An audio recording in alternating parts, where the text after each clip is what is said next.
जेव्हा भाषावार प्रांतरचना होत होती, तेव्हा सुद्धा तेव्हाच्या जनसंघाने भाषावार प्रांतरचना करू नये असंच म्हटलेलं आहे. जर मद्रास तमिळ लोकांचा आहे, कलकत्ता बंगाली लोकांचा आहे, तर मुंबई मराठी लोकांची आहे, की मराठी माणसांची शहरामधली लोकसंख्या टप्प्याटप्प्यानं कमी होते. ती का कमी झाली? तिकडे जो काही हिंदी हिंदू हिंदुस्तानचं त्यांचं नॅरेटिव्ह आहे, ते जसं तिकडचा एखादा पुजारी, एखादा महंत जसा अंमलात आणतो, तसंच तिकडचा सर्वसामान्य माणूस पण आणतो. महाराष्ट्राचे 4 भाग करायचा जर विचार झाला, कुणी केला, तर महाराष्ट्रामध्ये रक्तपात होईल अशी परिस्थिती आहे. मुंबईच्या बाबतीमध्ये तर लोकांनी मुंबई मिळवण्यासाठीच रक्त सांडलेलं आहे. त्यामुळे मुंबई सहजासहजी कोणाला सोडवून घेणं शक्य नाही आहे. आता जे भारतीय जनता पक्षाचं राजकारण आहे महाराष्ट्रातलं, ते तर पूर्णतः म्हणजे विकासाच्या नावावर चालणारं धर्मांध माथेफिरूपणाचं राजकारण आहे. म्हणजे सातत्यानं ते मीरा रोडमधला मुसलमान काय म्हणतो, यवतमधला मुसलमान काय म्हणतो, संभाजीनगरमध्ये हिंदू मुसलमान कसे पेटत राहतील, या प्रकारचं लोकांना सतत चेतवत राहणं हा राजकारणाचा पिंड आहे. त्यांनी चाचपणी करून पाहिली तिसऱ्या भाषेच्या सक्तीच्या माध्यमातून, पण ते त्यांच्यावर एवढ्या जोरात उलटलं आहे की त्यामुळे आता नंतर त्यांना थोडं ताकही फुंकून प्यायची वेळ येईल. पण त्यांची आणि त्यांच्या मातृसंस्थेची कार्यपद्धती लक्षात घेता हे लोक सहजासहजी शांत बसतील असं मला वाटत नाही. याचं कारण हिंदीला जेव्हा आम्ही तीव्रतेनं विरोध करतो, तर आम्हाला दिसतं की आताच मुलं आपल्या भाषेत बोलायचं थांबवू लागली आहेत. आणखी 10 वर्ष ही परिस्थिती चालू राहिली तर लोकांना हिंदीची पोटभाषा म्हणूनच मराठी आहे का काय असं वाटायला लागेल. की नरेंद्र जाधव स्वतःला असं मानतात, त्यांनी असं म्हटलं एका मुलाखतीत की राष्ट्रीय शैक्षणिक धोरण आल्यानंतरचं पहिलं पुस्तक मीच लिहिलं आहे. आता मला माहीत नाही म्हणजे किती जणांनी नरेंद्र जाधवांचं हे पुस्तक पाहिलं आहे मला माहीत नाही. नरेंद्र जाधव सरकारच्या खूप समित्यांवर आहेत, कारण वेगवेगळ्या सरकारांशी बरं राहण्याची कला त्यांना अवगत आहे. आणि ते अर्थतज्ज्ञ आहेत, किती चांगल्या दर्जाचे अर्थतज्ज्ञ आहेत तेही आपल्याला माहिती नाही. भाषेच्या जीवावर एकत्रित आणताना भाषेनं तुमचं पोटही भरलं पाहिजे आणि भाषेच्या पलीकडे जाऊन सुद्धा माणसांना समसमान वागणूक मिळाली पाहिजे, हे नीट बघणं गरजेचं आहे. म्हणजे हिंदीचा मुद्दा सरकारने आत्ता आणला याच्याबद्दल जो संशय अनेकदा समाजात व्यक्त होतो, पत्रकारांमध्ये पण व्यक्त होतो, तो असा की बाबा उत्तर भारतीयांची मतं भाजपनं मिळवायची, मराठी लोकांची मतं इतर लोकांनी मिळवायची, असं काही त्याच्यामागे कारस्थान आहे का? असू शकतं. म्हणजे राजकारणही लोकांच्या डोक्यामध्ये काय चालू शकतं याची आपल्याला थेट कल्पना देता येत नाही. पण महापालिकेच्या निवडणुकांपुरतं समजा हे करायचं आहे असं आपण धरलं, तर सरकारला ज्या पद्धतीने मराठी समाजाने रट्टा दिला आहे मागे वळण्यासाठी, ते पाहता सरकारचा मूळ हेतू यशस्वी झालेला नाही आहे. आणि स्थानिक स्वराज्य संस्थांचे 2 भाग आहेत, म्हणजे एक शहरी स्थानिक स्वराज्य संस्था, दुसऱ्या ग्रामीण भागातल्या स्थानिक स्वराज्य संस्था. असं आपण धरूया की मुंबई, ठाणं अशा प्रकारच्या ज्या शहरी मोठ्या महानगरपालिका आहेत, याच्यामध्ये उत्तर भारतीय आणि मराठी लोकांच्या मतांमध्ये काही वाद निर्माण करून फायदा होऊ शकेल असं आपण वादापुरतं गृहीत धरू. अनेक लोक असंही म्हणतात की बिहारच्या निवडणुकीसाठी हे सगळं सरकारने केलं आहे. आता बिहारच्या निवडणुकीच्या बाबतीमध्ये हा वाद महत्त्वाचा आहे का ज्या मतदारांची नावं ते स्थलांतर करून दुसऱ्या राज्यात गेलेत म्हणून त्यांच्या राज्यातल्या मतदार यादीतनं वगळून टाकण्यात आलेली आहे, तो मुद्दा महत्त्वाचा ठरणार आहे. हा सुद्धा आपण थोडा तारतम्याने विचार केला पाहिजे. बरेचदा राजकीय पुढारी, त्यांचे आयडिओलॉग, त्यांचे मेंटॉर एखाद्या विशिष्ट हेतूने एखादी गोष्ट करायला घेत असतील, ते काही मी अमान्य करत नाही, पण प्रत्यक्षात एकदा बाण सुटला की तो तुम्हाला पाहिजे त्याच दिशेनं जातो याची तुम्हाला खात्री देता येत नाही. त्यामुळे असं अगदी आपण मान्य केलं की फडणवीसांनी हे या हेतूने करायचं ठरवलं, याचा यांना हा फायदा करून द्यायचा ठरवला. म्हणजे लोक असं म्हणले की बाबा फडणवीस आणि राज ठाकरे यांची भेट झाली, त्याच्यानंतर हे सगळं घडलं आहे. तर गेल्या 2 महिन्यामध्ये ज्या पद्धतीने राज ठाकरे बोललेले आहेत, ते बोलणं फडणवीसांना मानवणारच नाही आहे. म्हणजे आता काल परवाच ते म्हणाले जनसुरक्षा कायद्याबद्दल बोलले, म्हणजे त्यांचा एकही आमदार विधिमंडळात नाही आहे, तरी ते शेतकरी कामगार पक्षाच्या मेळाव्यामध्ये जाऊन बोलले. म्हणजे ज्यांची माणसं विधिमंडळात आहेत ते पोकळ बोललेले आहेत आणि ज्यांचा एकही माणूस विधिमंडळात नाही तो बोललेला आहे. याचा आता जनसुरक्षा विधेयक हे तर फडणवीसांचं लाडकं विधेयक आहे. म्हणजे त्यांना डावे, कट्टर डावे आणि तत्सम असे जे जे कोणी विरोध करू शकतील त्या सगळ्यांना आत बसवण्याचं साधन म्हणून ते याच्याकडे पाहतात. त्यामुळे जे जनसुरक्षेला लागू आहे तेच तिसऱ्या भाषेच्या सक्तीला सुद्धा लागू आहे की सरकारनं अशा प्रकारचं राजकारण करण्याचा विचार केला नसेल असं मला वाटत नाही. केला असेल, कारण यांचा पिंड राजकीयच आहे.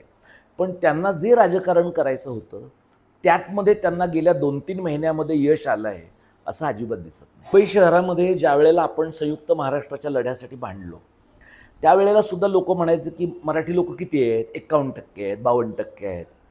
त्यावेळेला लोकसंख्या हा एक निकष होता. दुसरा निकष काय होता की या शहरामध्ये गुंतवणूक कोणाची आहे.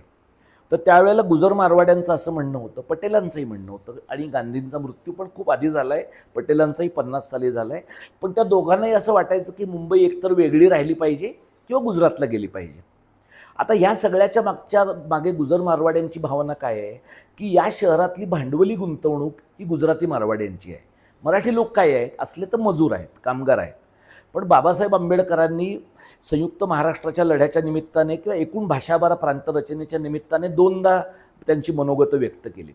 पहिल्यांदा त्यांनी असं म्हटलं की भाषाभार प्रांतरचना करू नये, आणि भाषाभार प्रांतरचना करायचीच असली तर एका भाषेचं एक राज्य करू नये, एकापेक्षा अधिक राज्य करावीत. कारण एका भाषेचं एक राज्य जर केलं तर ज्या प्रबळ जाती आहेत त्या प्रबळ जाती दलितांना, पूर्वाश्रमीच्या अस्पृश्यांना अत्यंत हीन दर्जाची वागणूक देतील आणि त्याच्या तशा प्रकारची हीन वागणूक देण्याला राजकीय अधिष्ठान मिळेल, अशा प्रकारची भूमिका बाबासाहेबांनी मांडली. पण दुसऱ्या त्यांच्या पुस्तिकेमध्ये त्यांनी म्हटलं की जर मद्रास तमिळ लोकांचा आहे, कलकत्ता बंगाली लोकांचा आहे, तर मुंबई मराठी लोकांची आहे. हे करताना बाबासाहेबांनी काय म्हटलं की इथली संसाधनं महाराष्ट्रामधनं येतात, म्हणजे पाणी महाराष्ट्रातनं येतं, अन्नधान्य महाराष्ट्रातनं येतं, इथली सगळी बाकीची संसाधनं महाराष्ट्रातनं येतात, वीज महाराष्ट्रातनं येते. याचा अर्थ महाराष्ट्रावर ऑर्गॅनिकली सेंद्रिय पद्धतीनं मुंबई शहर अवलंबून आहे. असं म्हणून आपण महाराष्ट्र मिळवला. महाराष्ट्र मिळवल्यानंतर 6 वर्षामध्ये आपल्याकडे शिवसेना स्थापन झाली, कारण राज्य आपलं आहे पण नोकऱ्या आपल्याला नाही आहेत, अशा प्रकारची भावना लोकांच्या मनात आली. गेल्या 60 वर्षामध्ये तुला असं दिसेल की मराठी माणसांची शहरामधली लोकसंख्या टप्प्याटप्प्यानं कमी होते. ती का कमी झाली? दक्षिण मुंबईमध्ये मराठी लोक मुळात कमी राहत होते. जे राहत होते ते आता पुनर्विकासामुळे लोकांची घरं वाढली आणि त्यामुळे एका घरात 2-3 मुलं असतील तर त्या लोकांनी आपली घरं विकून टाकली आणि उपनगरांमध्ये 2 किंवा 3 जणांनी स्वतंत्र घरं घेतली. म्हणजे मराठी समाजाची कुटुंबाकडे पाहण्याची जी दृष्टी आहे, म्हणजे संयुक्त कुटुंबापासून आपण विभक्त कुटुंबाकडे गेलो आणि विभक्त कुटुंबाकडे गेल्यानंतर 3 संसार एका खोलीत करत नाही आहेत लोक.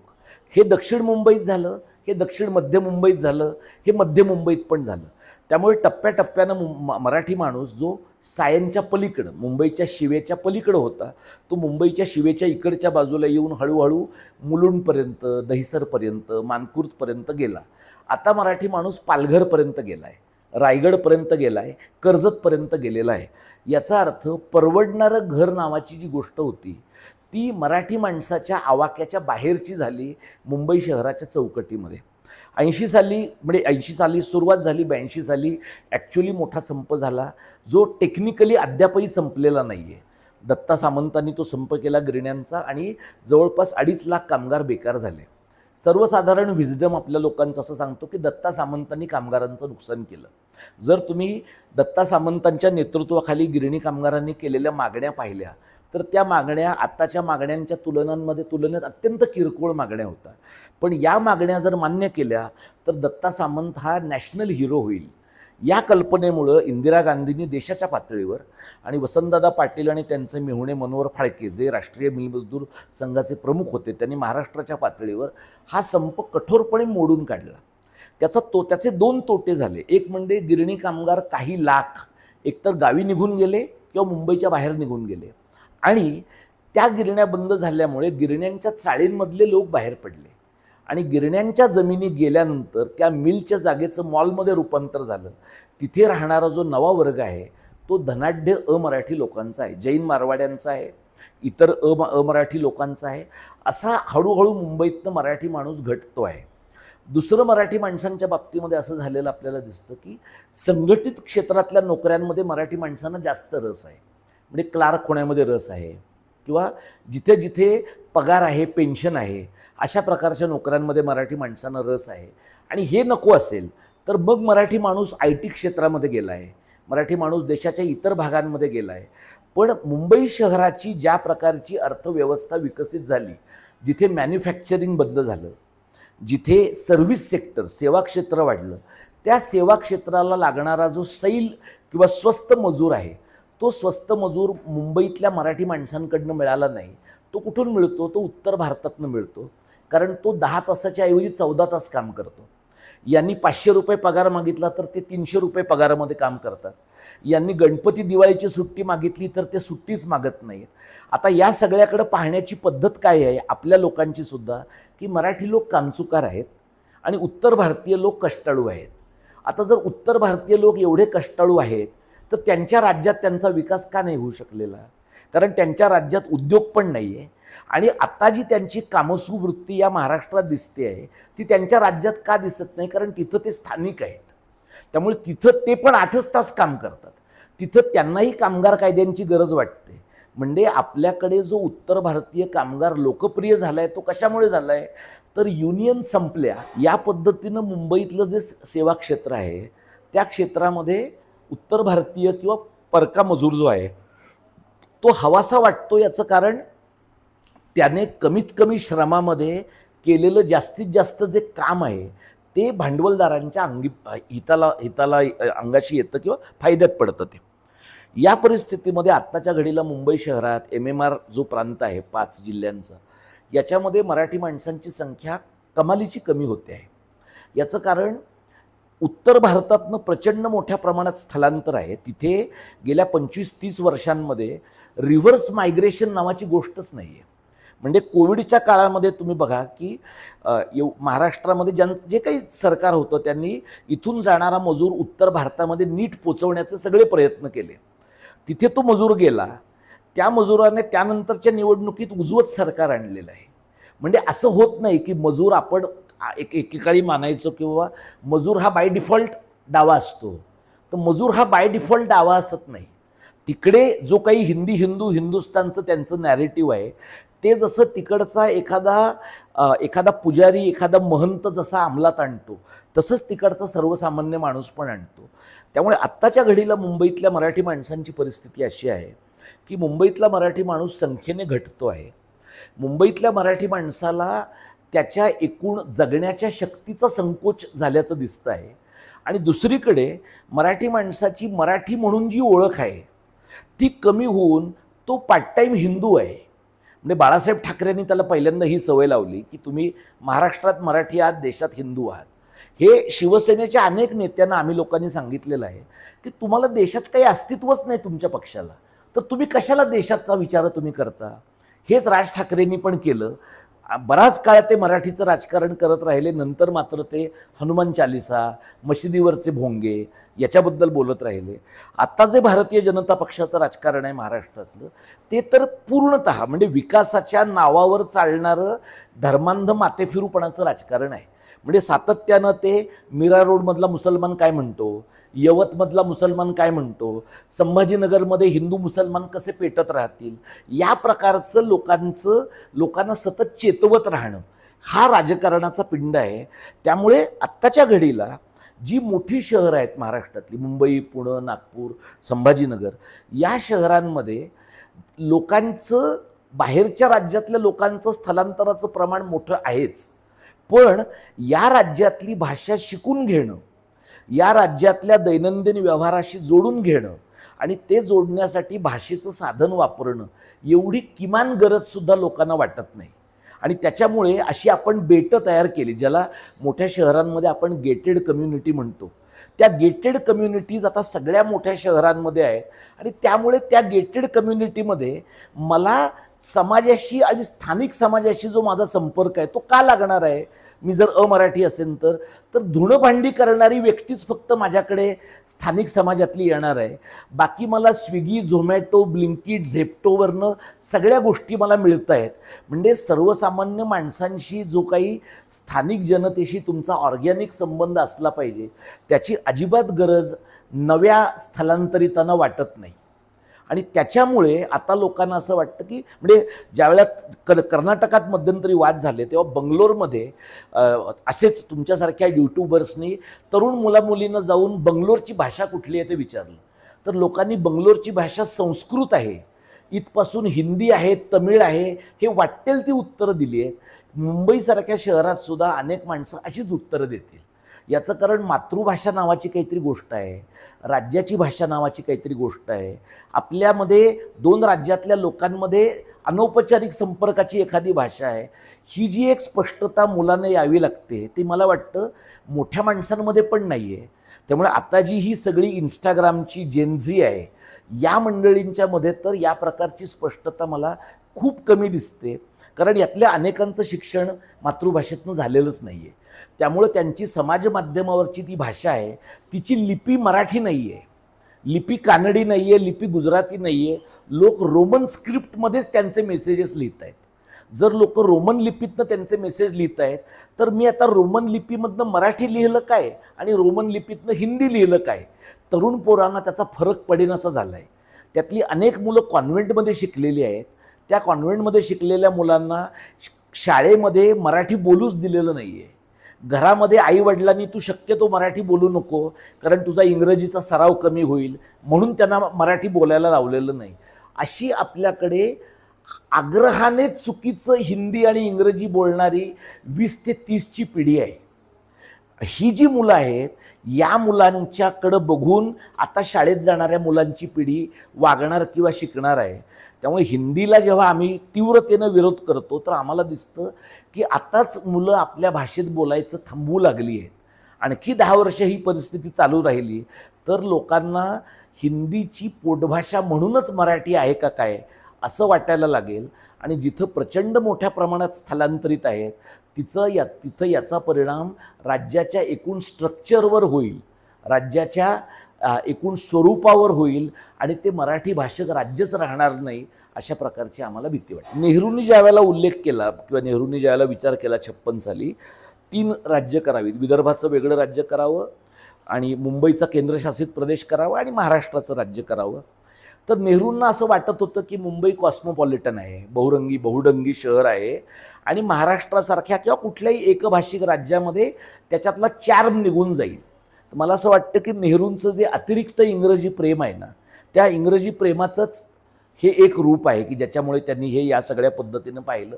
सुदैवाने मराठी लोकांनी त्यावेळेला हे मोडून काढलं आणि नेहरू कितीही हट्टी आणि चिडखोर असले तरी त्यांचा मनोमन लोकशाही प्रक्रियेवर विश्वास होता. त्यांना मनोमन एवढं माहिती होतं की जर लोकांनी 57 सालच्या निवडणुकीत मॅन्डेट असा दिला आहे की त्यांना काँग्रेस नको झाली आहे, म्हणजे काँग्रेसला लोक घालवतच होते पण जाता जाता राहिली आहे काँग्रेस, तर नेहरूंनी त्यांच्या भूमिकेमध्ये सुटेबल बदल केला. आत्ताचे जे लोक आपल्याकडे सत्तेमध्ये आहेत त्यांना राक्षसी बहुमताची सवय पण आहे आणि आवड पण आहे. 2014ला ते तसे दिल्लीत निवडून आलेत, 2019ला आलेत आणि 2024ला तर त्यांचा आत्मविश्वास एवढा वाढला होता की ते 400 पारच्या खाली बोलतच नव्हते. सुदैवाने भारतीय माणूस प्रासंगिक पातळीवर शहाणा निघाल्यामुळे ते 236वर थांबले, पण त्याची भरपाई त्यांनी विधानसभेमध्ये केली. आत्ताच्या घडीला त्यांना असं वाटतं आहे की आपण काही केलं तरी 2029च्या नोव्हेंबरपर्यंत आपलं कुणीच काही वाकडं करू शकत नाही. त्यातनं तिसऱ्या भाषेच्या सक्तीचा मुद्दा येतो आणि म्हणून मी मगाशी पण म्हटलं तसं तिसऱ्या भाषेची सक्ती हा भाषेच्या सक्तीचा प्रश्नच नाही आहे. हा हिंदीच्या देशांतर्गत वर्चस्ववादाला उठाव देण्याचा प्रश्न आहे, प्रतिष्ठा देण्याचा प्रश्न आहे, महत्त्वाचं स्थान निर्माण करून देण्याचा प्रश्न आहे. आणि हिंदी भाषा जर आणखी 10-15 वर्ष मराठी माणसं, मराठी मुलं अशाच पद्धतीनं बोलत राहिली आणि मराठी ही जर हिंदीची पोटभाषा आहे अशा प्रकारचं वातावरण निर्माण झालं तर MMRचं वेगळं राज्य होणं सहजच शक्य आहे.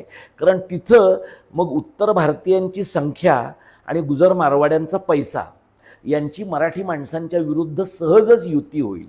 त्यामुळे जेव्हा मी म्हणतो की MMRचा केंद्रशासित प्रदेश होऊ शकेल, हे त्यांनी आता केलं आहे ना. त्यांनी कलम 370 काढल्यानंतर जम्मू, काश्मीर आणि लडाख यांची 3 केंद्रशासित प्रदेश त्यांनी करून टाकले आणि गेले 6 वर्ष ते त्या राज्याला झुलवत आहेत. त्यांना वेगळं राज्य, अजून राज्याचा दर्जा दिला नाही. म्हणजे फारुख अब्दुल्ला त्याच्यासाठी भांडतोय हा एक भाग आहेच, पण लडाखमध्ये सोनम वांगचुक सारखा माणूस तिथं भांडतोय आणि तोही म्हणतो की आमचा केंद्रशासित प्रदेश नको आहे, आम्हाला राज्य हवं आहे. जी गोष्ट हे लोक सीमेवरच्या काश्मीरसारख्या संवेदनशील राज्यात करू शकतात, ती गोष्ट यांना महाराष्ट्रामध्ये करायला 2 सेकंदाचाही वेळ लागणार नाही. त्यामुळे हे अजिबात कपोलकल्पित चित्र नाही. फक्त यांना अजून कॉन्फिडन्स वाटत नाही आहे. यांना अजून एवढं वाटत नाही आहे की लोक पटकन शांत होतील. त्यांनी चाचपणी करून पाहिली तिसऱ्या भाषेच्या सक्तीच्या माध्यमातून, पण ते त्यांच्यावर एवढ्या जोरात उलटलं आहे की त्यामुळे आता नंतर त्यांना थोडं ताकही फुंकून प्यायची वेळ येईल. पण त्यांची आणि त्यांच्या मातृसंस्थेची कार्यपद्धती लक्षात घेता हे लोक सहजासहजी शांत बसतील असं मला वाटत नाही. याचं कारण जेव्हा भाषावार प्रांतरचना होत होती तेव्हासुद्धा तेव्हाच्या जनसंघाने भाषावार प्रांतरचना करू नये असंच म्हटलेलं आहे. देशाची विभागणी 4 प्रांतांमध्ये, पूर्व प्रांत, पश्चिम प्रांत, दक्षिण प्रांत आणि उत्तर प्रांत अशीच करावी अशा प्रकारची मागणी त्यांनी केलेली आहे. त्यामुळे ह्या लोकांना MMRचं वेगळं राज्य, हिंदी बोलली जाते जास्त म्हणून विदर्भाचं वेगळं राज्य आणि उर्वरित महाराष्ट्र, जर सीमांध्र होऊ शकतं तर उर्वरित महाराष्ट्र होऊ शकतं हे सांगायला काही फार कल्पनाशक्तीची पण गरज नाही आहे. त्यामुळे महाराष्ट्राच्या द्विभाजनाचा किंवा त्रिभाजनाचा धोका अत्यंत इमिनंट धोका आहे असं मला वाटतं. असं आहे की मागो वैद्य हे RSSचे आयडिओलॉग आहेत. ते मला वाटतं ऑर्गनायझरचे का पांचजन्यचे संपादकही होते आणि नागपूरचे गृहस्थ आहेत. संघाच्या एकूण संघाची जी काही बौद्धिक होतात, संघाची एकूण वैचारिक मांडणी संघ विचाराची होते, त्याच्यामध्ये मागो वैद्यांचा अत्यंत महत्त्वाचा वाटा काही मला वाटतं गेले ते आता. त्यांचा मुलगा संघामध्ये सक्रिय आहे. तर अशा प्रकारची 4 राज्य करावीत, तर 4 राज्य करावीत तर 6ही राज्य करता येतील. म्हणजे रशीदुद्दीन खान नावाचे संघराज्याचा किंवा संघराज्याची भूमिका कशी तपासावी, एथनो कल्चरल राज्य कशी बनवावीत याच्याबद्दल विचार करणारे अभ्यासक आहेत. त्यांनी भारताची साधारणपणे 56 ते 58 एथनो कल्चरल प्रांतामध्ये विभागणी करून दाखवली आहे. त्यामुळे अशा प्रकारचे एथनो कल्चरल प्रांत होऊ शकतात हे खूप लोकांनी म्हटलं आहे. महाराष्ट्राचे 4 भाग करायचा जर विचार झाला, कुणी केला, तर महाराष्ट्रामध्ये रक्तपात होईल अशी परिस्थिती आहे. मुंबईच्या बाबतीमध्ये तर लोकांनी मुंबई मिळवण्यासाठीच रक्त सांडलेलं आहे. त्यामुळे मुंबई सहजासहजी कोणाला सोडवून घेणं शक्य नाही आहे. पण हे लोक हुशार असे आहेत म्हणजे, आणि महाराष्ट्रामधला ज्याचा मगाशी तू बोलताना उल्लेख केलास तो प्रादेशिक असमतोल असा आहे की मुंबई शहरामध्ये 24 तास पाणी असणारी शेकडो वसाहती तुला दिसतील. मुंबई शहरामध्ये 80 मजल्याच्या इमारतीमध्ये तुला इन्फिनिटी पूल दिसतो, म्हणजे जिथे लोकांना डेडिकेटेड पूल आहे. या उलट पश्चिम महाराष्ट्रात, मराठवाड्यात, कोकणात आणि विदर्भात अनेक ठिकाणी 8-8 दिवसांनी पाणी लोकांकडे येत आहे. आणि मुंबईसारख्या शहराला जिथनं पाणी पुरवठा होतो त्या जव्हार, मोखाडा या सगळ्या भागांमध्ये बायकांना आणि मुलींना, कारण त्यांच्यावरती जबाबदारी जास्त आहे घरातली म्हणून, विहिरीच्या काठाला रात्री झोपावं लागतं. पाण्याचा जसा ओहोळ येईल किंवा झरा फुटेल पाण्याचा तसं जाऊन सकाळी विहिरीतनं पाणी काढून त्यांना न्यावं लागतं. म्हणजे ज्या भागातनं आपण पाणी मुंबईला देतो आहोत त्या भागातल्या लोकांची पाण्यासाठी मारामार आहे. आणि जे लोक फक्त पाण्याचे लाभार्थी आहेत किंवा पाण्याचे वापरकर्ते आहेत त्यांना, म्हणजे मुंबईतल्या माणसाला, ठाण्यातल्या माणसाला, पुण्यातल्या माणसाला, संभाजीनगर किंवा नागपूरमधल्या एखाद्या विशिष्ट भागातल्या लोकांना एका अर्थाने आपण उच्च दर्जाचे नागरिक अशा प्रकारची वागणूक देतो आणि उर्वरित मराठी समाजाला आपण दुय्यम दर्जाचे नागरिक म्हणून वागणूक देतो. लोकशाही व्यवस्थेमध्ये अशा प्रकारचा दुटप्पीपणा लोक फार काळ चालवून घेत नाहीत. आणि त्याच्यामुळे मागो वैद्यांना वाटतंय तसं महाराष्ट्राचे 4 तुकडे करता येतील असं नाही. पण मी मराठवाड्यामध्ये लोकांचं असं म्हणणं ऐकलेलं आहे की आम्हाला वेगळं व्हायचं आहे. आणि केळकर समितीच्या पुढे, ज्या केळकर समितीनं राज्याच्या प्रादेशिक असमतोलाचा अहवाल दिला आणि महाराष्ट्र सरकारनं तो विधिमंडळापुढे मांडला पण नाही आणि त्याच्यावर चर्चा पण केली नाही, त्या केळकर समितीपुढे झालेल्या चर्चेत पश्चिम महाराष्ट्रातल्या आणि मराठवाड्यातल्या आणि विदर्भातल्या लोकांमध्ये एकदा झालेला वाद त्या समितीच्या एका सदस्यांशी बोलताना मी ऐकलं आहे की पश्चिम महाराष्ट्रातल्या लोकांना मराठवाड्यातले लोक म्हणले की आम्हाला नाही राहायचं या राज्यामध्ये, आमचं आम्हाला वेगळं द्या. त्याला पश्चिम महाराष्ट्रातले लोक त्यांना चिडून व्हा तुम्ही वेगळं असं म्हणलेले आहेत. म्हणजे महाराष्ट्रामध्ये ज्याला आपण एकसंधपणे महाराष्ट्राचे सगळे भाग जोडले गेलेत आणि लोकांचं मानसिक अभिसरण झालं आहे असं मानतो, ती प्रक्रिया संपूर्ण झाली आहे असं नाही. कोकणामध्ये लोकांना वेगळं होण्याची इच्छा आहे, मराठवाड्यात आहे, विदर्भात आहे. पण या सगळ्यांना एकत्र ठेवणारं यंत्र काय आहे, या सगळ्यांना एकत्र ठेवण्याचा आत्मा काय असू शकतो, तर तो महाराष्ट्र धर्माचा आणि मराठी कारणाचा आहे.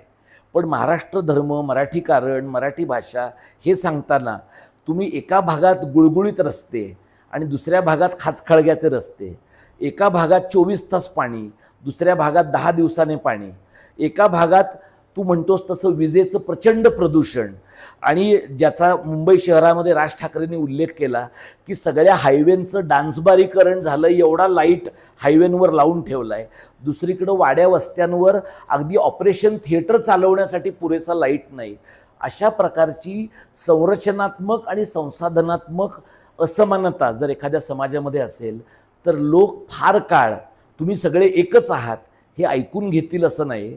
म्हणून भाषेच्या पोटावर एकत्रित, भाषेच्या जीवावर एकत्रित आणताना भाषेनं तुमचं पोटही भरलं पाहिजे आणि भाषेच्या पलीकडे जाऊन सुद्धा माणसांना समसमान वागणूक मिळाली पाहिजे, हे नीट बघणं गरजेचं आहे. असं आहे की राहुल रेखावार हा आपल्याकडे राज्य शिक्षण संशोधन परिषदेचा संचालक आहे.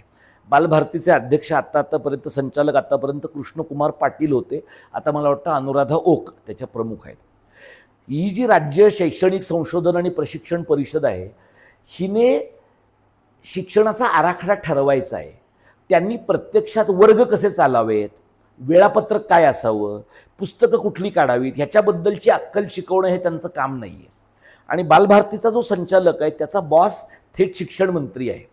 त्यामुळे रेखावार ज्या वेळेला त्यांना असं पत्र पाठवतो की इथून पुढे तुम्ही NCERTची पुस्तकं वापरा, इथून पुढे मराठी आणि भूगोल आणि इतिहास याच विषयांची पुस्तकं फक्त राज्य विशिष्ट असतील, बाकी सगळी पुस्तकं NCERTने काढायची. तेव्हा त्याचा अर्थ असा आहे की NCERTची पुस्तकं ही देशात सगळी अव्वल दर्जाची आहेत असं सरकारला वाटतं का? आणि राज्यांच्या स्वतःच्या यंत्रणांनी ती पुस्तकं तयार केली तर महाराष्ट्राचा इतिहास, महाराष्ट्राचा भूगोल हा नीटपणाने लोकांच्या पुढे जाईल. आता असं दिसतं आम्हाला की CBSEचा पॅटर्न आणणार, CBSEचा पॅटर्न आणणार असं सांगून CBSE जी NCERTची पुस्तकं वापरतं ती NCERTची पुस्तकं लोकांना वापरायला भाग पाडायची आणि हळूहळू पुढच्या 5 वर्षामध्ये बालभारतीला गोडाऊनचं रूप आणायचं. अशा प्रकारचा कट कारस्थान याच्यामध्ये दिसतं. आणि NCERTचे सगळे व्हेंडर, सगळे वितरक हे उत्तर भारतातले आहेत. NCERTचं बाकी सगळं काम करणारे लोक उत्तर भारतातले आहेत. महाराष्ट्रामध्ये असं आपण धरूया की काही वितरक, काही ठिकाणी काम करणारे लोक गलथान करत असतील, काही ठिकाणी पाठ्यपुस्तकांमध्ये त्रुटी असतील. पण पाठ्यपुस्तकांमध्ये त्रुटी आहेत म्हणून तुम्ही ती रद्दबातलच करायची आणि NCERTची अशी पुस्तकं स्वीकारायची ज्याच्यामध्ये महाराष्ट्राचा इतिहास, महाराष्ट्राचा भूगोल, महाराष्ट्राचं वर्तमान हे अगदी तोंडी लावण्यापुरतं येतं आहे. याच्यात काही शहाणपण नाही. आणि रेखावार हा IAS आहे. IAS माणूस हा जनरलिस्ट असतो, तो स्पेशलिस्ट नाही आहे. आज तो शालेय शिक्षणमध्ये आहे, उद्या तो पशुसंवर्धनमध्ये जाईल, परवा तो वित्तमध्ये जाईल, तो पशुसंवर्धनमध्ये जाईल तेव्हा जनावरं गाभण कशी राहतात याच्यावर त्याला काम करायचं आहे. त्यामुळे आज तो पुस्तकांवर जेव्हा बोलतो तेव्हा त्याला त्याच्यातली तज्ज्ञता असते म्हणून नाही आहे, त्याचा कामाचा भाग आहे, ऑक्युपेशनल रिस्पॉन्सिबिलिटी आहे. त्यामुळे IAS अधिकाऱ्यांना आपण शिक्षणतज्ज्ञ मानता कामा नये, अर्थतज्ज्ञ मानता कामा नये, आपण त्यांना वैज्ञानिक मानता कामा नये, आपण त्यांना प्रशासकीय सेवेतले वरच्या दर्जाचे अधिकारी आहेत. ते म्हणजे ते काही क्लर्क आहेत असं माझं म्हणणं नाही, पण त्यातले काही डिग्निफाईड क्लर्कच आहेत. पण त्याहीपेक्षा महत्त्वाचं म्हणजे IAS मंडळींना आपण नवे उच्चवर्णीय बनवून ठेवलेलं आहे. ही पूर्ण रद्द करून IAS अधिकाऱ्यांनी त्यांना नेमून दिलेलं काम करायचं आहे. त्यांनी त्यांचा मॅन्डेट सोडून हलायचं नाही हे त्यांना सांगायला पाहिजे. पण हे कोण सांगणार? जेव्हा तुमचा मंत्री तेवढा शहाणा असतो तेव्हा. जर दादा भुसे शहाणे असते तर रेखावार एवढा माजलाच नसता. पण रेखावार का माजला आहे? कारण त्याला माहिती आहे की आपल्या मंत्र्याचं काही ऐकण्याची आपल्यावर जबरदस्ती नाही आहे, आपल्याला सूचना थेट मुख्यमंत्र्यांकडनं घ्यायच्या आहेत. असं जेव्हा मंत्र्याला, लोकप्रतिनिधींना बायपास करणारे IAS ऑफिसर निर्माण होतात तेव्हा स्वाभाविकपणे बालभारतीसारख्या यंत्रणा डबघायला येतात. आता असं आहे की नरेंद्र जाधव स्वतःला असं मानतात, त्यांनी असं म्हटलं एका मुलाखतीत की राष्ट्रीय शैक्षणिक धोरण आल्यानंतरचं पहिलं पुस्तक मीच लिहिलं आहे. आता मला माहीत नाही म्हणजे किती जणांनी नरेंद्र जाधवांचं हे पुस्तक पाहिलं आहे मला माहीत नाही. नरेंद्र जाधव सरकारच्या खूप समित्यांवर आहेत, कारण वेगवेगळ्या सरकारांशी बरं राहण्याची कला त्यांना अवगत आहे. आणि ते अर्थतज्ज्ञ आहेत, किती चांगल्या दर्जाचे अर्थतज्ज्ञ आहेत तेही आपल्याला माहिती नाही. म्हणजे नरेंद्र जाधवांचं अर्थकारणावरचं फार मौलिक मत गेल्या 25 वर्षामध्ये त्यांनी काही मांडलं आहे, ज्याचा महाराष्ट्राला किंवा भारताला किंवा मुंबई शहराला काहीतरी असा लक्षणीय फायदा झाला आहे असं त्यांचं. मी राज्यशास्त्र हा विषय गेली 30 वर्ष शिकवतो. विद्यापीठाच्या इतर विषयांच्या लोकांमध्ये माझी थोडीफार ये आहे. अर्थशास्त्र या विषयातल्या लोकांची काही एक मैत्री आहे. पण नरेंद्र जाधवांनी अर्थशास्त्राचं काहीतरी असं एक महत्त्वाचं गमक मांडलं आहे, जे महाराष्ट्राच्या, मुंबईच्या, देशाच्या काही एक हिताचं आहे असं गेल्या 25 वर्षात माझ्या वाचनात नाही. त्यांनी मराठीतनं आत्मचरित्र लिहिलं आहे स्वतःचं, त्यामुळे ते स्वतःला मराठीचे अभ्यासक मानतात. ते स्वतः सरकारच्या काही कमिट्यांवर आहेत म्हणून त्यांना शिक्षणातलं कळतं असं म्हणतात. आणि अनेक मुलाखतींमध्ये ते असं म्हणालेत की मला या सगळ्या भाषांबद्दल माझा अभ्यास आहे, मी तिसऱ्या भाषेबद्दल मला अमुक अमुक वाटतं. तर सरकारला योग्य माणूस सापडला आहे. सरकारला माणूस कसा हवा आहे? मूळ विषयाला बगल देऊन स्वतःबद्दल जास्त बोलणारा माणूस हवा आहे. म्हणजे ज्याला इंग्रजीमध्ये आपण गोलपोस्ट चेंज करणं असं म्हणतो, ते नरेंद्र जाधवांनी सरकारला व्यवस्थित करून दिलं आहे. त्यामुळे आता कोणीही त्रिभाषा सक्ती, फार अपवादाने लोक त्रिभाषा सक्तीबद्दल बोलतात, लोक जाधवांबद्दल जास्त बोलतात. त्याच्यामुळे जाधवांना फुकट पब्लिसिटी या सगळ्या काळामध्ये मिळते. पण जाधवांचा एकूण अहवाल हा मिडिऑकर यासाठी असेल, याचं कारण शिक्षणशास्त्राचं, बालमानसशास्त्राचं आणि एकूणच शिक्षण धोरणाच्या बद्दलचा काही एक अभ्यास सखोल, मूलगामी अशा प्रकारचं चिंतन करून जाधवांनी केलं आहे असं गेल्या 30 वर्षामध्ये कुणाच्याही वाचनात आलेलं आहे. सरकार बदलं तरी ते बधेल असं म्हणत नाही. म्हणजे जेव्हा त्यांनी 2 शासन निर्णय मागे घेतले तेव्हा पण लोक म्हणाले की सरकारने माघार घेतली. दोन्ही शिवसेनांनी त्यांचा विजय मेळावा केला. त्या दोन्ही पक्षांच्या प्रमुखांना मी जेव्हा भेटलो, आम्ही कार्यकर्ते भेटलो, तेव्हा मी त्यांना म्हटलं की हा आंशिक विजय आहे. सरकारने GR का मागे घेतलेत? समिती आणायची होती म्हणून. आणि सरकार वाफ जाऊ देऊ बघत आहे. आता अशा परिस्थितीमध्ये तुमच्या लक्षात येईल की सरकारला हा निर्णय अंमलात आणणं किती कठीण आहे हे कळलेलं आहे. पण सरकारच्या हातामध्ये आत्ताच्या घडीला काय आहे? फक्त नरेंद्र जाधवांची समिती नाही, जनसुरक्षा कायदा पण आहे. त्यामुळे सरकारने काय म्हटलंय की जे जे सरकारला विरोध करतील त्या सगळ्यांना आम्ही मुक्तपणाने बोलू देऊ, पण तुम्ही अर्बन नक्षल नसला पाहिजे. आता आज इथे मी मार्क्सवादी कम्युनिस्ट पक्षाच्या ची भूमिका असणाऱ्या वंचित विद्रोही चळवळीच्या व्यासपीठावर आहे. मी जे काही बोलतो आहे ते पाहून कोणालाही माझं बोलणं अमुक प्रकारचं आहे आणि तमुक प्रकारचं नाही असा मधली वाक्य कटपेस्ट करून कसाही अर्थ लावता येणं शक्य आहे.